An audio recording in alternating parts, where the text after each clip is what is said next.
மகர ராசி நேயர்கள் அனைவருக்கும் வணக்கம். மகர ராசியில் பிறந்த நேயர்கள் அனைவருக்குமே இந்த ஐப்பசி மாதம் எப்படி இருக்கும்? ராசிக்கு அதிபதி பார்த்தீங்கன்னா சனி பகவான். அவர் 3ஆம் இடம் முயற்சி ஸ்தானத்தில் இருக்கார். உங்களோட முயற்சிக்கு வெற்றியை கொடுக்குங்க. இப்போ மகர ராசியை குரு பகவான் பார்க்குறாருங்க. இந்த மாதத்துக்கு ஒரு ஹைலைட்டே உங்களுக்கு அதாங்க. குரு ஆதிசாரமாக கடகத்திலேருந்து உச்சம் பெற்று தான், அதாவது உங்களோட முயற்சி ஸ்தானாதிபதியும் சயான சுகாதிபதியும் குரு தாங்க.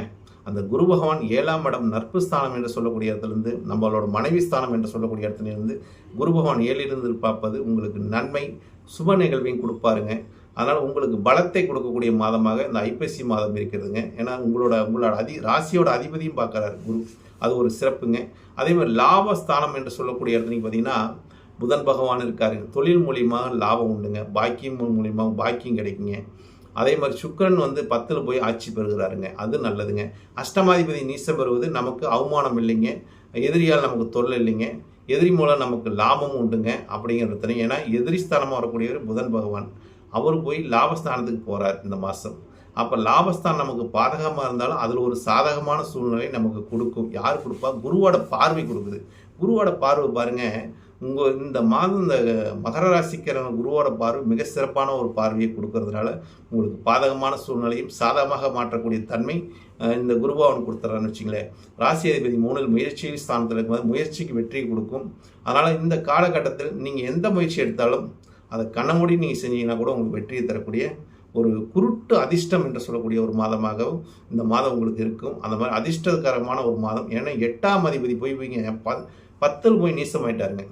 அப்போ 10ல் நீசமாகும் போது நமக்கு 8ஆம் இடத்து அதிபதினா அவமானம் அதெல்லாம் இல்லைங்க அப்படிங்கிறது. அதனால தான் நீங்கள் குருட்டு இதில் கூட போய் செய்யலாம் அப்படிங்கிறது மாதிரி உங்களுக்கு அந்த கருத்தை சொல்லியிருக்குன்னு வச்சுங்களேன்.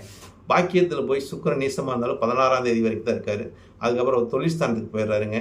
அப்போ தொழில்ஸ்தானம் உங்களுக்கு நல்லா இருக்குது இந்த மாதம். லாபமும் இருக்குதுங்க. அதுக்கடுத்து குருவோட பார்வை இந்த மாதம் உங்களுக்கு சிறப்பாக இருக்குது. 2ஆம் இடத்துல ராகு இருக்குது கோச்சார ரீதியாக.